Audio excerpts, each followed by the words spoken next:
Hai teman-teman, Assalamualaikum warahmatullahi wabarakatuh. Perkenalkan, nama saya Deandriani dari kelas D4 PM4A, Politeknik Negeri Indramayu, jurusan Teknik Mesin, program studi perancangan manufaktur. Video presentasi kali ini saya akan membahas topik mengenai masyarakat madani. Nah, teman-teman, masyarakat madani itu apa sih? Nah, teman-teman, masyarakat madani merupakan masyarakat yang mandiri, bebas, dan juga bertanggung jawab. Masyarakat ini memiliki karakteristik seperti partisipasi aktif dalam kehidupan politik dan sosial, toleransi terhadap perbedaan, dan juga kebebasan berpendapat, kesadaran hukum, keterbukaan terhadap kemajuan dan perubahan, serta kepedulian terhadap lingkungan dan kesejahteraan sosial. Masyarakat madani merupakan suatu konsep yang dianggap sebagai bentuk masyarakat ideal yang berkembang pada abad ke-21. Konsep ini menekankan pada pentingnya partisipasi aktif warga dalam mengambil keputusan politik dan sosial, serta menjunjung tinggi prinsip-prinsip keadilan, demokrasi, dan hak asasi manusia. Ada beberapa ciri khas dari masyarakat madani. Yang pertama, adanya partisipasi warga aktif dalam proses pengambilan keputusan politik dan sosial. Yang kedua, keterbukaan terhadap ide dan pandangan yang berbeda. Yang ketiga, penghormatan kepada kebebasan individu dan hak asasi manusia. Yang keempat, adanya kesadaran kolektif dan tanggung jawab sosial. Yang terakhir, yang kelima, terwujudnya keadilan dan kebersamaan dalam kehidupan sosial. Nah, jadi untuk membangun masyarakat madani diperlukan dukungan dan dari berbagai pihak, termasuk pemerintahan, lembaga swadaya masyarakat, media massa, dan masyarakat secara keseluruhannya.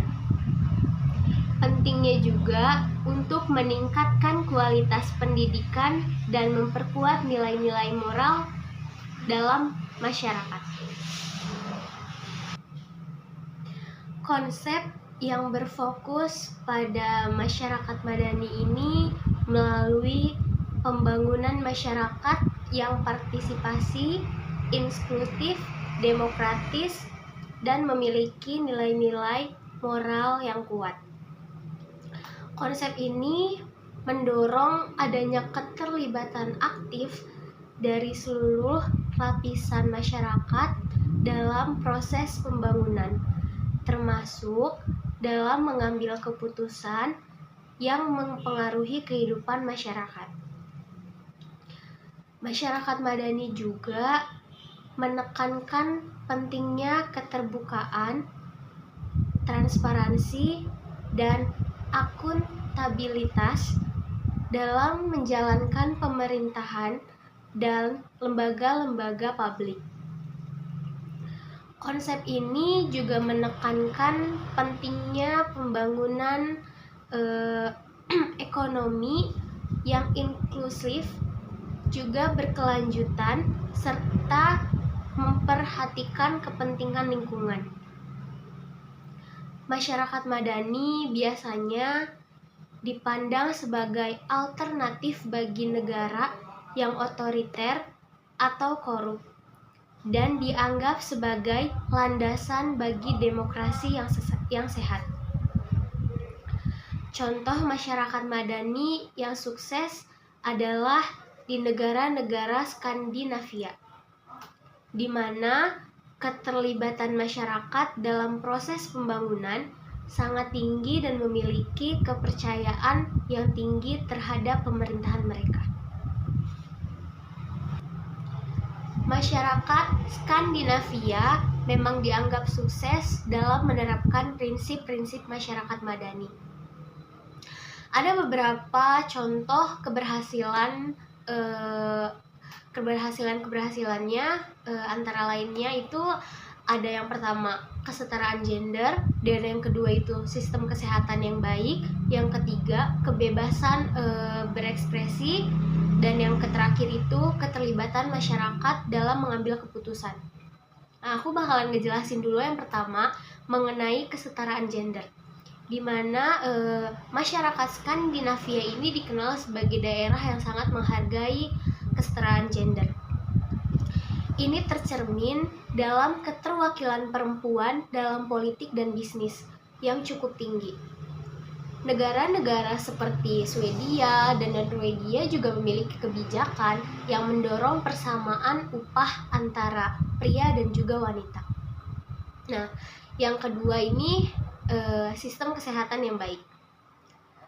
Masyarakat Skandinavia ini dikenal memiliki sistem kesehatan yang baik, sama seperti negara-negara Denmark, Finlandia, dan juga Swedia, memiliki akses yang baik dan terjangkau terhadap pelayanan kesehatan.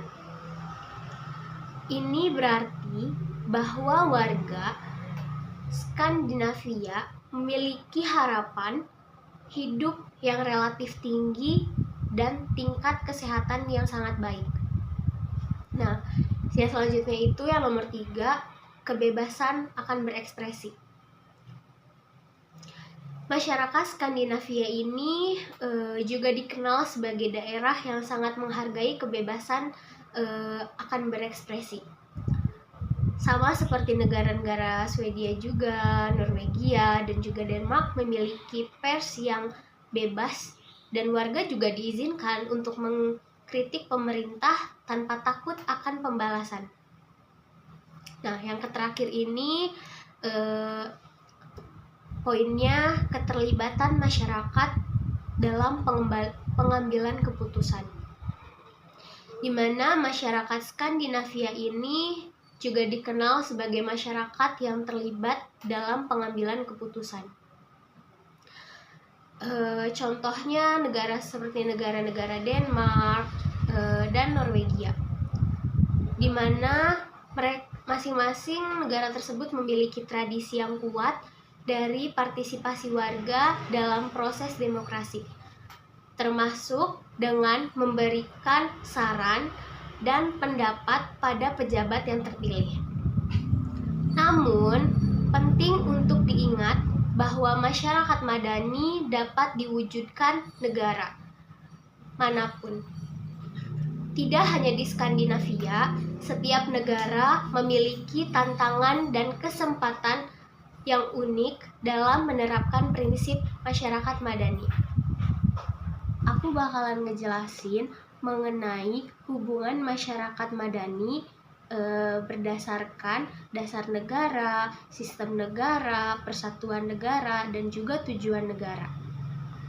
Nah, yang pertama aku bakalan jelasin ini mengenai hubungan masyarakat madani berdasarkan dasar negara.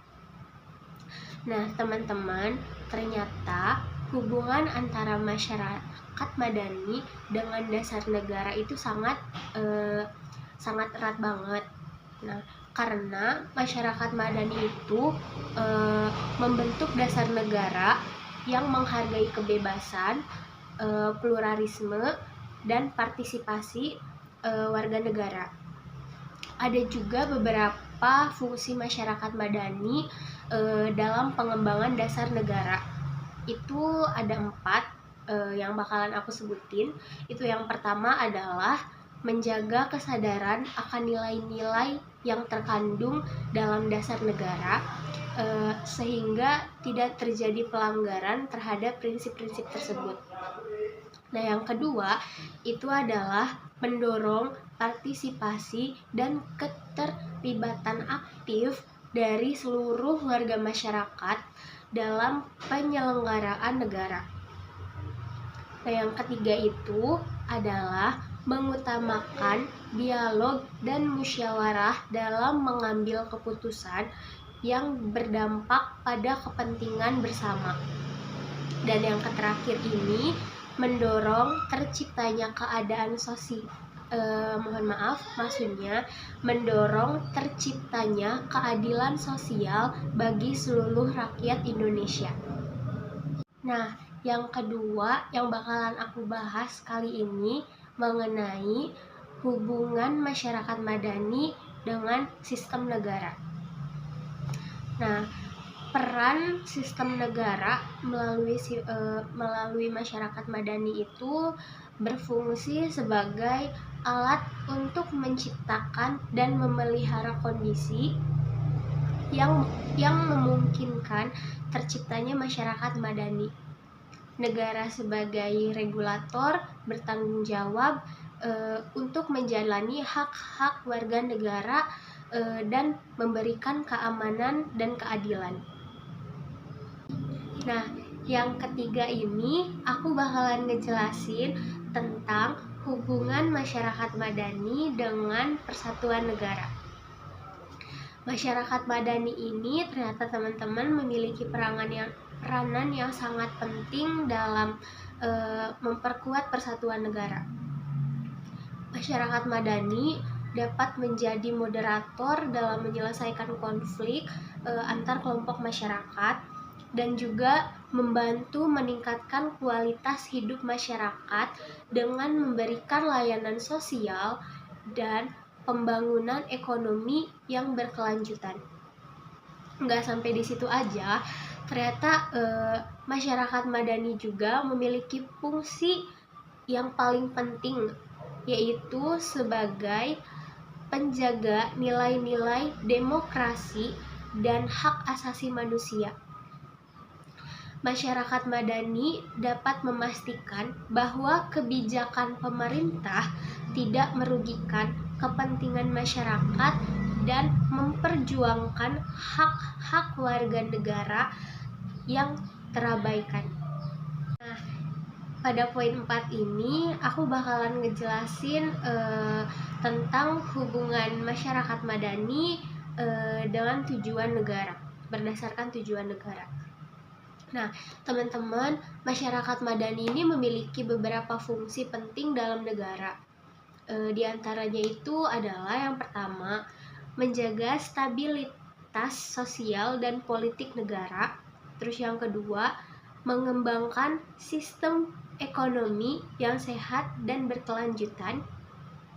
Yang ketiga, menyediakan layanan sosial dan kesehatan yang berkualitas bagi masyarakat. Terus yang keempat, mendorong partisipasi aktif masyarakat dalam kegiatan politik dan pemerintahan.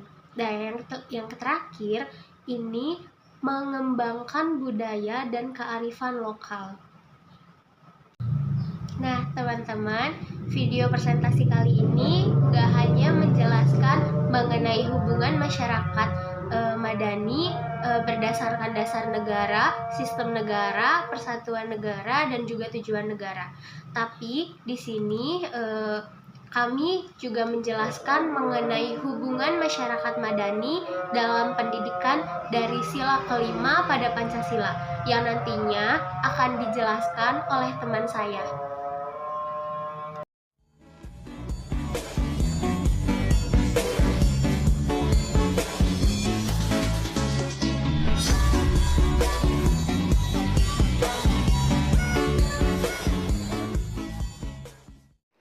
Assalamualaikum warahmatullahi wabarakatuh.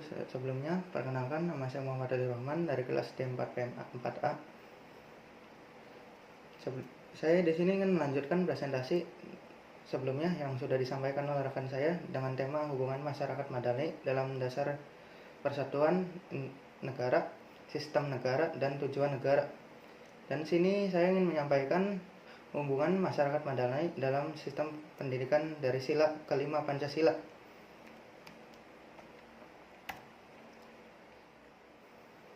pertama, sila kelima Pancasila adalah keadilan sosial bagi seluruh rakyat Indonesia. Sila ini mengandung makna bahwa setiap warga negara Indonesia memiliki hak yang sama dalam memperoleh keadilan sosial, tidak memandang dari status sosial, dari keluarga manapun, apapun dan dimanapun, baik segi dari ekonomi menengah maupun ekonomi bawah maupun ekonomi yang mampu atau ekonomi ke atas. Segi politik, apalagi dalam segi politik, hak-hak warga negara Indonesia seharusnya tidak memandang segi politik, dan dalam segi hukum pun harus semua warga Indonesia harus memiliki hak-hak yang sama. Dalam konteks pendidikan, konsep keadilan sosial ini dapat dihubungkan dengan konsep hubungan masyarakat madani.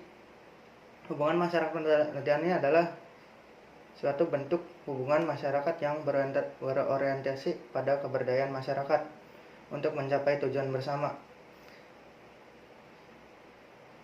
Kemudian salah satu contoh kecilnya dalam pendidikan yaitu dalam internal kampus kita sendiri, yaitu himpunan mahasiswanya.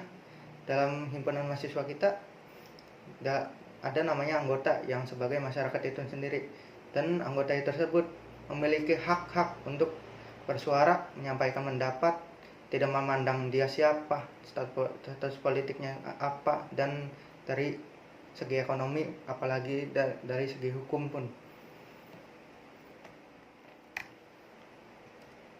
Berikut beberapa hal yang dapat dilakukan untuk memperkuat hubungan masyarakat madani dalam pendidikan berdasarkan sila kelima Pancasila, yaitu keadilan sosial bagi seluruh rakyat Indonesia. 1.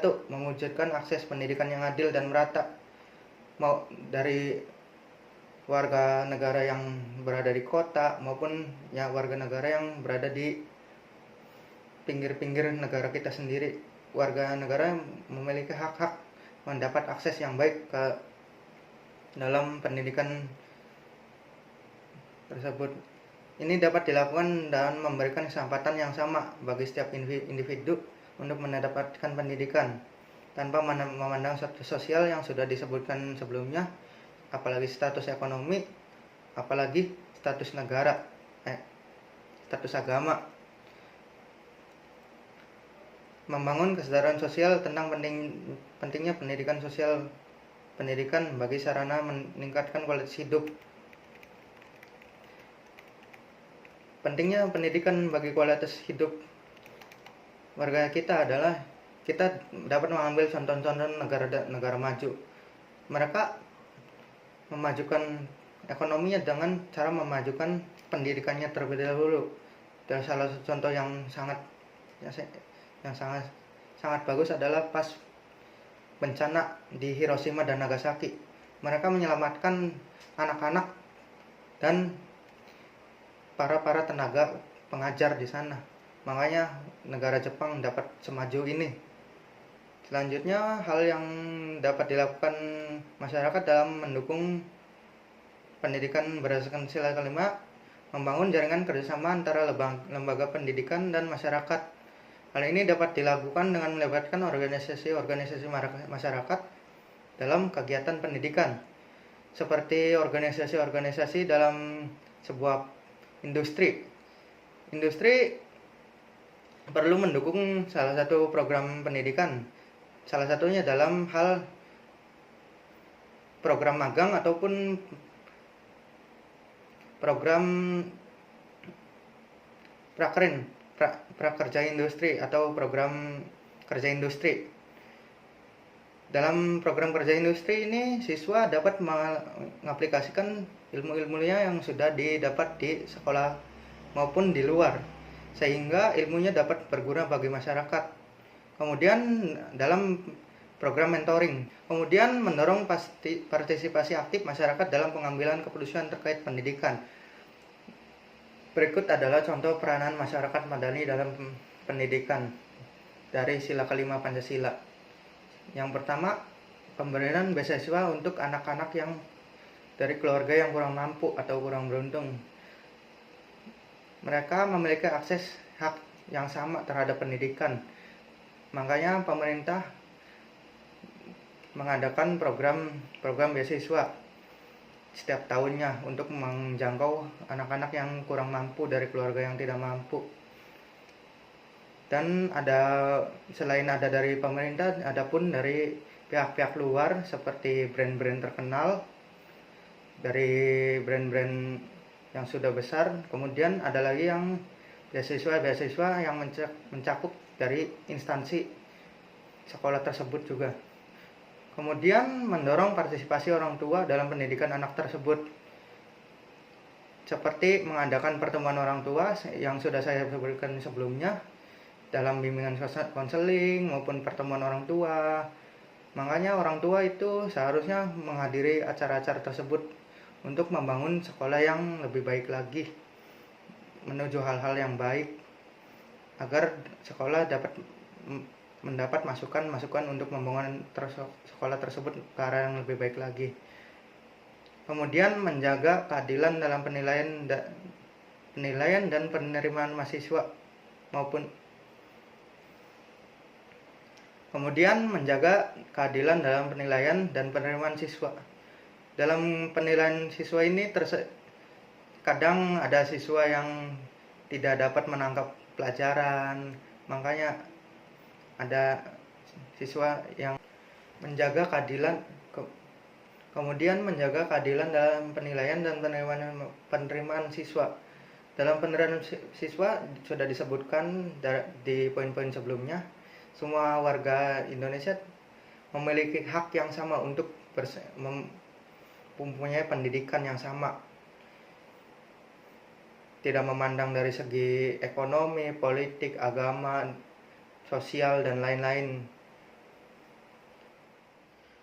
Kemudian menjaga keadilan dalam penilaian dan penerimaan siswa tanpa memandang latar belakang sosial, ekonomi, agama, politik, dan poin-poin lainnya. Dikarenakan negara sudah mewajibkan 12 tahun wajib sekolah, dan negara harus menjamin hal itu. Oke, cukup sekian presentasi dari saya. Kurang dan kurangnya mohon maaf.